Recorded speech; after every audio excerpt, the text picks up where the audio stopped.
G'day guys and welcome to another episode of Talk Addict. Today I bring you the review on my 2007 Aprilia RSV1000R April. Alright guys, I'm going to be honest with you, I'm sorry, this video is a little bit half-assed. I'm sick, I've got bronchitis, you can probably hear by the voice.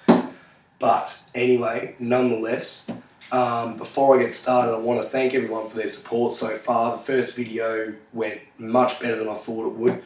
To date I've got over 160 views and 23 subscribers, which doesn't sound like a lot, but it's a lot more than I was expecting. Guys that commented, Cecil, Seamus and Gordy Fisher, look guys, I'm glad to have you on board.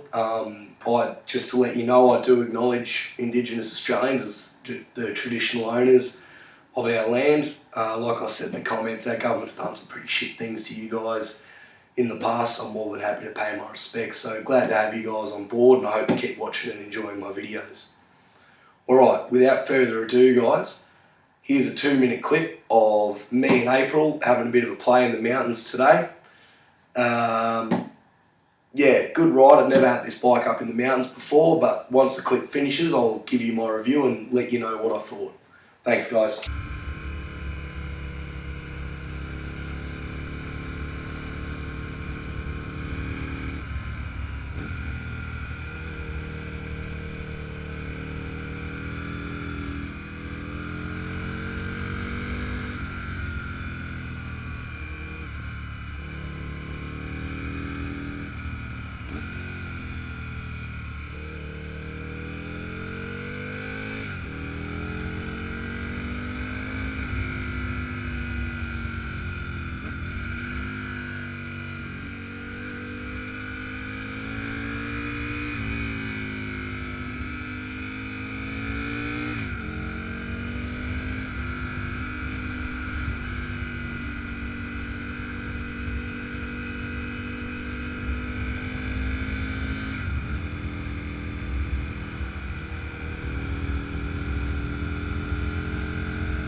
Alrighty, welcome back guys, thanks for watching.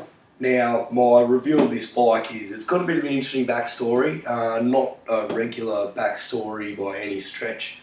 I bought it from a local dealer and it used to be a track day bike, owned surprisingly enough by a man with one arm. Yep, one arm track day bike, guy must be an absolute legend, I'll tell you that. He had it modified originally so he could brake and clutch with the one hand, so it all went on the throttle handle, and then this handlebar was modified to clip his prosthetic to. It's not definitely not the usual owned by an old lady and only driven to church and back every Sunday type of story. If you have a closer look, which I'd like to show you, my camera gear is playing up, you can see the tyres are worn right to the edge, really balled up. And the bloke had obviously made a few modifications with track in mind. When I did the last service on it, I lifted the tank to expose the airbox to find that it actually removed the airbox lid and then put a rubber flange gasket around the top so that when you close the tank over the airbox, the tank seals the top of the airbox. Allegedly it gives you a bit more airflow and a bit of extra horsepower. But for my purposes, all it did for me was make the bike famously hard to start in the cold and really crackly and noisy. When you work shift work like I do, I'm often sort of riding home at 5 in the morning or leaving for work at 11 o'clock at night. You sort of want to keep that disturbance for the neighbours down to a minimum if you can. So the bike itself, it's got a few factory options. It's got Olin suspension front and rear. Obviously the big Aprilia stainless pipes on it, which make a hell of a noise. And that's really about it as far as options from the standard go. It runs a 1000cc V-twin engine, 60 degree V-twin, manufactured by Rotax. Now, if you know anything about Rotax, you'll know that they're famous for snowmobiles, jet skis, watercraft, a lot of high revving, really hard working engine applications. So I'm not anticipating too many issues on the engine front of things, which is good. Now, the advantage of a V-twin for a sports bike, especially if you're new to the bigger capacity bikes, is you don't get caught in the wrong gear like you would do on your 4-cylinder Japanese bikes. So your 4-cylinder Japanese bikes, they tend to like to rev fairly high, and they don't make a lot of torque down low in the rev range, which if you're in the mountains and stuff, and I know there's a couple of corners on Mount Glorious that are a little bit sketchy and they change elevation midway through the corner. If you catch yourself on a 4-cylinder Jap bike in the wrong gear around those, you'll stall it out in the bottom of the corner, and with the way motorcyclists fly around that mountain, I wouldn't want to be sitting in there any longer than you have to. So it's always a bit awkward. Now, another characteristic of the V-twin is hard, full torque from the get-go. This bike is blisteringly fast, up to about 140, 150 k's an hour. After that, you've got to push it because the twins are famous for not wanting to rev very high. So once you've got to try and push it past 6,000 or 7,000 RPM, it sort of becomes a bit of a battle, but she'll get there, and because of the Rotax power unit, she'll hold it all day, no stress. Very good bike, picked it up for under 10 grand. A little bit unloved, so I've done a few things on it. Had leaking fork seals, the oil was as black as night, air filter was chock-a-block, filthy. I'm having a little bit of an issue at the moment with clutch. I think I've got a weep on the slave cylinder, which I'm going to get onto shortly, because it is losing clutch fluid. So yeah, but other than that, very, very good bike. Something I want to talk to you guys to as well is I promised you guys how to get sports bikes for cheap. Now, we live in a really, really exciting time of superbikes at the moment. Really exciting. We're definitely inside the next generation, with most major manufacturers turning out 200 horsepower monsters with so much specialised equipment.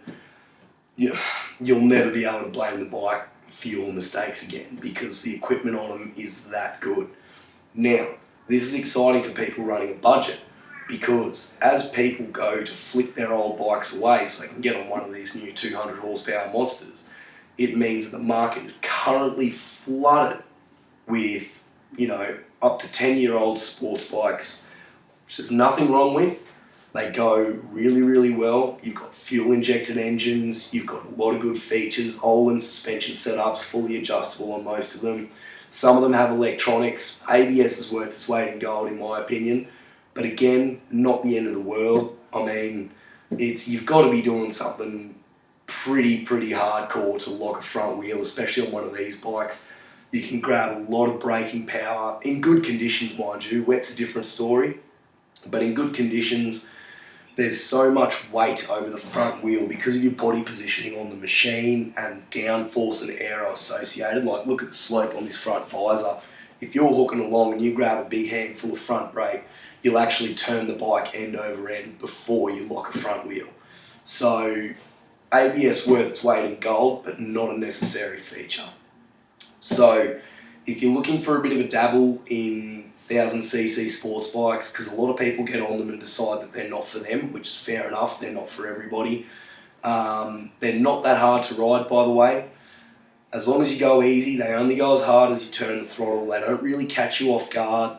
They're not crazy, like, just all of a sudden you're doing 250 k's an hour. That doesn't happen by accident. It only does what you tell it to do. So if you're looking for a dabble, now's a really exciting time to pick up sports bikes nice and cheap. And then if you don't like it, you'll flick it off, lose practically no money, and go back to riding your 600 or whatever it is you're into. Alright guys, I'm going to leave it there. Thanks for watching this video. I will upload the next video next fortnight. We're going to do a review on Project Penny and hopefully get to bring you guys some exciting news about my Phillip Island trip.